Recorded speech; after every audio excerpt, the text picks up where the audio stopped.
Student, स्वागत है आपका हमारे चैनल वनडे एग्जाम फाइट में। और हम लोग भूगोल पढ़ रहे हैं स्टूडेंट। भूगोल के अंतर्गत हमने जो है अक्षांश रेखाएं और देशांतर रेखाओं को आपको पढ़ा दिया है और विस्तार से समझा भी दिया है। उम्मीद है कि आपको समझ में आया होगा। अगर आपको मेरा वीडियो पसंद आए तो आप उसको लाइक, सब्सक्राइब और कमेंट जरूर करें। इससे जो है मोटिवेशन मिलता है वीडियो बनाने का। आइए हम देखते हैं कि भारत का मानक समय रेखा जो है देशांतर और अक्षांश रेखा है, जिन्होंने हमारा नहीं देखा है उसको पिछली वीडियो को अगर आप जाके देखेंगे तो आपको मानक समय रेखा जो है और अच्छे से समझ में आएगा। मैं कोशिश करूंगा कि आपको जो है मानक समय रेखा जो है अगर आप न भी देखे हो अक्षांश रेखाएं और देशांतर रेखाएं तो भी आपको अच्छे से समझ में आ जाए। आइए देखते हैं भारत का मानक समय रेखा। भारत का मानक समय रेखा कहने का मतलब है कि एक मानक समय रेखा जो होती है, हम पहले ही बता चुके हैं कि एक प्रकार की देशांतर रेखा होती है। हमने जो पिछले वीडियो में बताया था कि जो भारत की या कोई भी मानक रेखा, मानक समय रेखा कोई भी होती है वो देशांतर रेखा होती है और हर देश की अपनी एक मानक समय रेखा होती है। जिन देशों का क्षेत्रफल ज़्यादा बड़ा होता है वो एक से अधिक मानक समय रेखा रखते हैं। और भारत की बात किया जाए तो भारत के पास केवल एक मानक समय रेखा है जिसको आज हम लोग जो है पढ़ेंगे।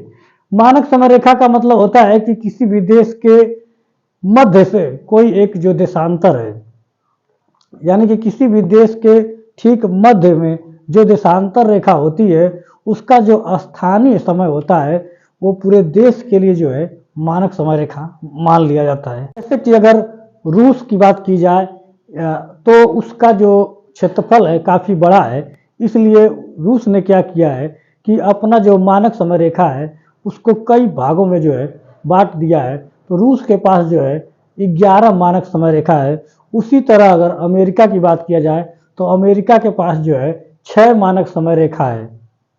लेकिन भारत की बात किया जाए तो भारत का जो मानक समय है केवल एक ही है, क्योंकि भारत का क्षेत्रफल जो है बहुत बड़ा नहीं है। इसलिए जो है भारत का जो मध्य से, भारत के ठीक मध्य से जो देशांतर रेखा है उसका जो स्थानीय समय है उसी समय को पूरे भारत में जो है मान लिया गया है कि स्थानीय समय को ही उसी को जो मानक समय रेखा कहते हैं।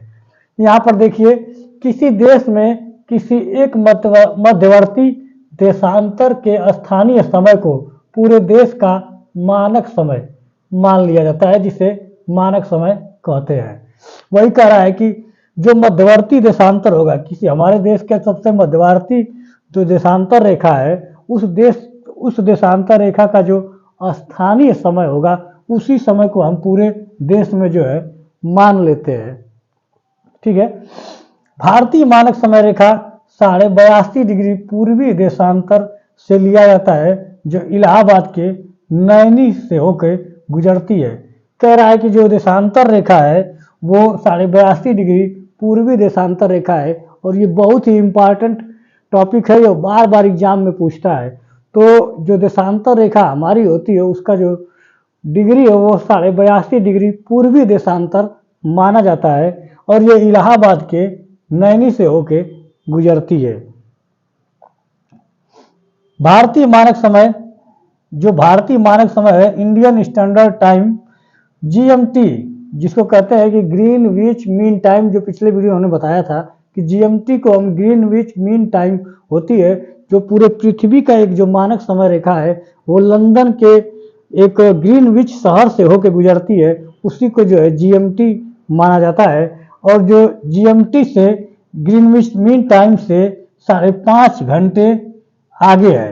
कहने का मतलब कि भारतीय मानक समय रेखा जो है, भारत का जो मानक समय है वो ग्रीनविच मीन टाइम समय से 5.5 घंटा आगे है। यदि माना जाए कि अमेरिका के लंदन के ग्रीनविच शहर में यदि 1 बज रहा है तो भारत में कितना बजेगा, उसके 5.5 घंटा आप जोड़ लीजिए आगे। तो यानी कि 1 बज रहा है तो यहाँ पे क्या बजेगा, 6:30 बजेगा, 5 घंटे आगे है। अगर वहाँ पे 1 बज रहा है तो 6:30 बजेगा, 6 घंटे, 5.5 घंटा, यानी कि 1 बज रहा है तो यहाँ पे 5:30 बजेगा। ठीक है, 5.5 घंटे आगे है। ठीक है। भारतीय मानक समय रेखा कह रहा है कि भारत की जो मानक समय रेखा है वो उत्तर प्रदेश, मध्य प्रदेश, छत्तीसगढ़, उड़ीसा, आंध्र प्रदेश, कुल 5 प्रदेशों से होके गुजरती है। कह रहा है कि भारत की जो मानक समय रेखा है वो उत्तर प्रदेश, यहाँ मध्य प्रदेश, छत्तीसगढ़, उड़ीसा और आंध्र प्रदेश, कुल 5 राज्यों से होके गुजरती है। और एग्जाम में बार बार पूछता है कि उत्तर से लेकर दक्षिण के क्रम में भारत के जो मानक समय रेखा है जिन राज्यों से गुजरती है उनको क्रम में लिखिए, उत्तर से दक्षिण की तरफ या दक्षिण से उत्तर की तरफ। 5 राज्यों को आपको एकदम क्रम से याद होना चाहिए।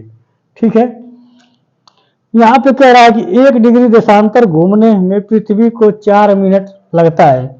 वो कह रहा है कि 1 डिग्री देशांतर घूमने में पृथ्वी को 4 मिनट का समय लगता है।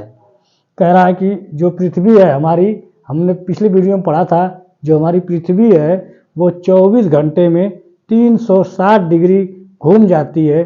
तो वही कह रहा है कि 1 डिग्री घूमने में, देशांतर घूमने में पृथ्वी को 4 मिनट का समय लगता है। जैसे यहाँ आप समझ लीजिए कि 24 घंटे में 360 डिग्री घूमती है, यानी कि पृथ्वी, सभी लोग जानते हैं कि पृथ्वी 24 घंटे में 1 चक्कर लगाती है। 1 चक्कर लगाती है यानी कि 360 डिग्री घूम जाती है। तो यहाँ पे देखिए 24 घंटे में 360 डिग्री घूम जाती है। तो अगर हम मान लें कि 1 घंटे में कितना घूमती है, 360/24 यानी कि 15 डिग्री। अगर 15 डिग्री को घंटे में अगर कर लिया जाए तो 15 डिग्री 1 घंटे में घूमती है यानी कि 60 मिनट में। तो 1 डिग्री को अगर हम जो है 60/15 कर देंगे तो 4 मिनट आ जाएगा। वही कह रहा है कि 1 डिग्री, जो 1 डिग्री को 4 मिनट, 1 डिग्री देशांतर घूमने में पृथ्वी को 4 मिनट का समय लगता है। इस प्रकार प्रत्येक 15 डिग्री देशांतर पर 1 घंटे का अंतर होता है। तो कह रहा है कि जो पूरे पृथ्वी को अगर टाइम जोन में बांट दिया जाए तो हर प्रत्येक 15 डिग्री पे जो है 1 घंटा का समय अंतराल रहता है।